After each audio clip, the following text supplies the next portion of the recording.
Hello everyone! I'm Roan Celis Capistrano of 1 Million Club. Gusto mo bang makaipon? Lagi ka na lang bang umuutang? In this video, pag-usapan natin kung bakit kailangan mo mag-part-time. Sa panahon ngayon, kapag nag-browse ka sa Facebook, marami kang makikita na post about travel, kumain sa restaurant, bumili ng kotse, nakabili ng kondo. Sa totoo lang ang Pinoy pagdating sa pera, takot pag-usapan ng tungkol dito, pero makikita mo sa post ng karamihan, deep inside, gusto din nating yumaman. Kung i-analyze mo sa bawat nagpo-post, ang mensahe ay, look at me, naka-afford ako. Nakapunta ako sa Japan, nakakain ako sa sikat na restaurant, nakabili ako ng kotse, nakabili ako ng bahay. Pero in reality, mayaman ba talaga tayo? Maginhawa ba talaga ang buhay natin? In reality, mas marami ang walang ipon, mas marami ang baon sa utang. In reality, ang money mindset ng karamihan, financial education is only for the wealthy. Money is something to be spent. Many think that the only solution to financial challenges is to borrow money. Kung kumikita ka ng 25,000 a month ngayon, magkano ba talaga ang natitira? Kung may goal ka talaga, napagplanuhan mo na ba kung kailan mo talaga ma-achieve ang 1 million na target mo? Para magkaroon ka ng 1 million after 10 years, kailangan may naiipon ka na 8,000 kada buwan sa loob ng 10 taon. Paano kung sa 25,000 a month na income mo, sapat lang pang gasto sa pamilya mo? Ibig sabihin, kailangan mo magtrabaho habang buhay kung wala kang naiipon ngayon. Paano pa pag nadagdagan ng anak mo? Siyempre, ang kinikita mong 25,000 a month ngayon, kukulangin na. Kaya karamihan ay nababaon sa utang. Kasi hindi na sapat ang pumapasok na income sa pamilya kada buwan. Ang hirap naman na sa utang ka na lang aasa. Ang utang, tandaan mo, tumataas yan habang tumatagal dahil sa interest. Kaya napaka-importante na kung wala kang naiipon ngayon o kung walang natitira sa sweldo mo, kailangan mag-part-time ka. Kailangan may other source of income ka. Kung may utang ka naman ngayon, ang solusyon pa din ay mag-part-time ka to increase your cash flow. Mas mataas ang income mo, mas mabilis kang makakabayad sa utang. Kailangan may target ka na mabayaran mo agad ang utang mo.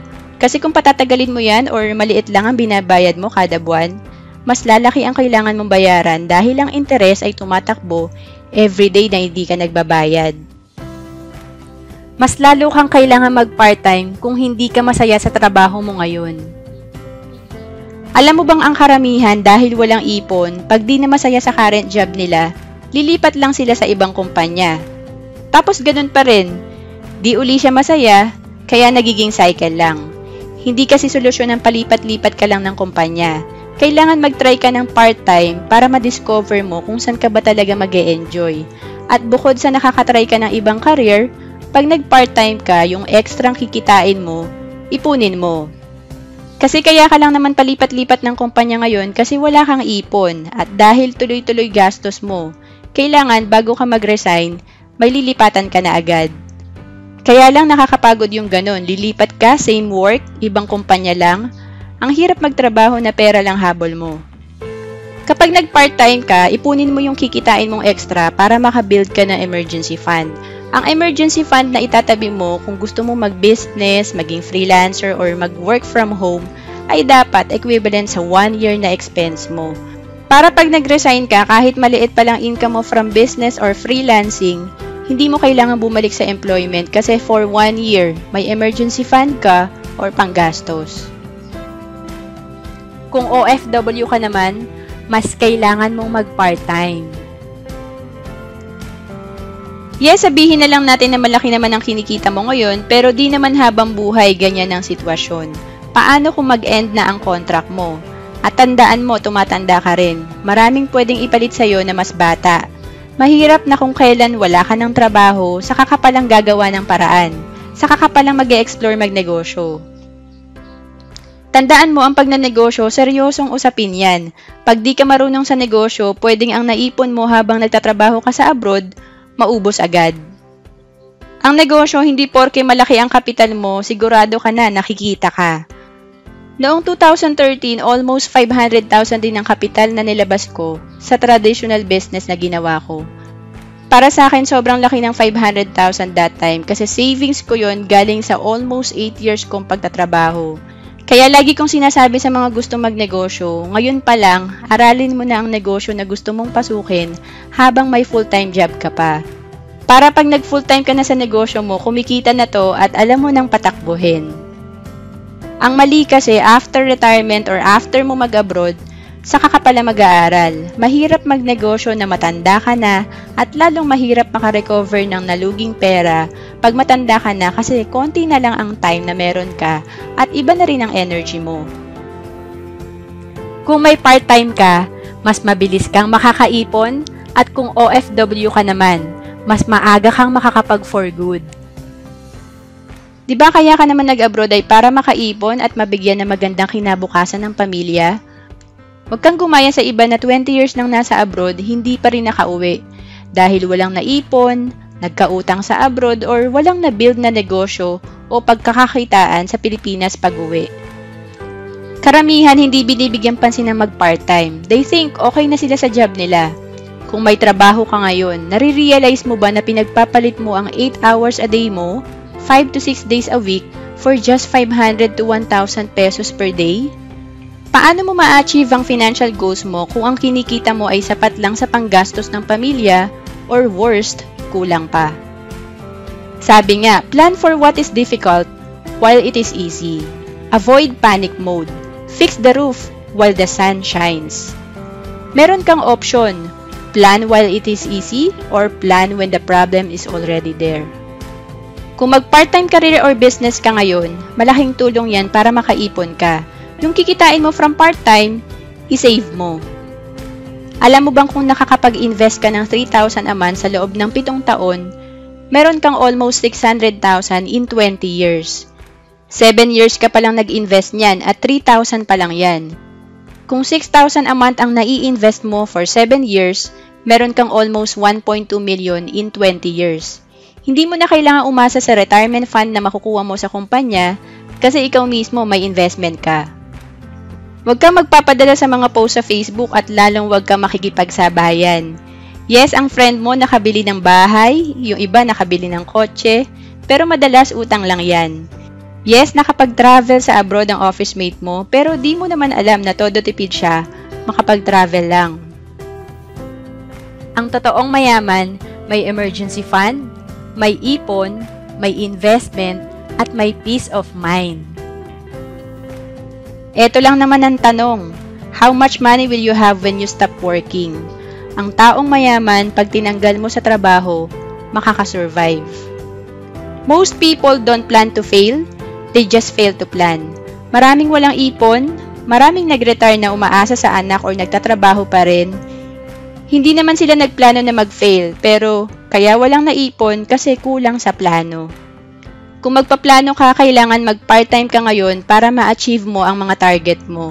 Education fund for your kids, travel fund, health fund, fund for house and lot and car, and retirement fund. Kung maliit lang ang kinikita mo sa ngayon, mahirap pag wala kang other source of income.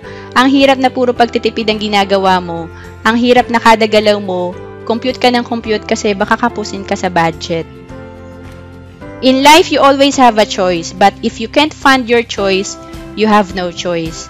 Ang hirap na nagtatrabaho ka araw-araw tapos alam mo sa sarili mo na wala kang ipon. Huwag mo nang antayin yung sitwasyon na kahit mag-overtime ka pa araw-araw, kulang pa rin ang kinikita mo kasi pambayad lang sa utang, kulang pa ang kikitain. To get something you never had, do something you never did. Challenge yourself to grow and make a change. Hindi ko mababago ang sitwasyon ko kung hindi ako nag-part-time noong ako ay may full-time job as accountant. Ang hindi ko kasi nagustuhan sa job is 12 hours ang nawawala sa akin kada araw. 9 hours sa trabaho, 8 a.m. to 5 p.m. plus 3 hours sa biyahe. Napag-isip-isip ko, single pa lang ako that time, kulang na oras ko. Paano pa pag nagkapamilya na ako ng sarili? Paano ko maaalaga ng anak ko kung laging ubos oras ko sa trabaho? Sa una, hindi naging madali kasi marami akong inaral at ginawa na dati hindi ko naman ginagawa. Dumating pa nga sa point na nasa 15,000 a month na lang kinikita ko. Kung mahina ka, babalik ka sa employment kasi kung employed ako that time, mga nasa 60,000 a month ang kita ko as accounting manager. Compare mo sa 15,000 a month, sweldo yan ng fresh grad na accountant. Pero sigurado ako na sa negosyo ako aasenso at magkakaroon ng time freedom. Fast forward today, kahit 4 to 6 hours lang ako magtrabaho per day, sigurado ako na mas malaki ang kinikita ko sa mga manager ng kumpanya. Malaking tulong na nasa business ako kasi may time freedom. Hindi ko kailangan mag-file ng leave para lang makapagpahinga at araw-araw nabibigyan ko ng oras ang pamilya ko. Gusto mo bang mabago din ang sitwasyon mo? Maximize your spare time. Magsimula ka sa part-time career or business. The way you manage your time and cash flow can make you rich or poor. Kung wala ka pang naisip na part-time, pwede mong itry ang IMG business as financial educator. Ang maganda sa IMG business, pwede mong gawin to online. So meaning kahit may full-time job ka, kahit nasa province or abroad ka, pwede mo tong gawin. Take advantage of digital age. Ang daming opportunities to earn income today dahil sa digital marketing. I'm looking for trainees na gusto ding maging financial educator. Email me at roan.capistrano@gmail.com. Hinahanap ko yung coachable, mahilig ding magturo, financially responsible, dapat mahilig ka ding mag-ipon at mag-invest, willing to learn online marketing tools, at willing ding matutong gumawa ng videos. Again, you may email me at roan.capistrano@gmail.com. Please indicate in the subject, Financial Educator. To summarize what we have discussed in this video, bakit kailangan mo mag-part-time? Kailangan mo mag-part-time kung sapat lang ang kinikita mo ngayon para makaipon. Kailangan mo mag-part-time para mabilis kang makabayad ng utang mo. Kailangan mong mag-part-time kung di ka masaya sa trabaho mo ngayon para makaipon ka ng emergency fund at makapag-change career. Kailangan mo mag-part-time kung OFW ka para mas mabilis kang makaipon at makapag-for good. Kailangan mo mag-part-time para di agad maubos ang ipon or retirement fund mo kapag nagnegosyo ka. Kailangan mo mag-part-time para maging productive ka sa spare time mo. Kailangan mo mag-part-time para makapag-resign ka sa job mo at magkaroon ng time freedom. At kailangan mo mag-part-time para ma-achieve mo ang financial goals mo. Again, I'm Roan Celis Capistrano. Kung nakatulong sa iyo ang video na to, share this video, and to know more about savings, investment, and online business in the financial industry, subscribe to my channel now. Sabi nga ni Jim Rohn, if you don't like how things are, change it. You're not a tree.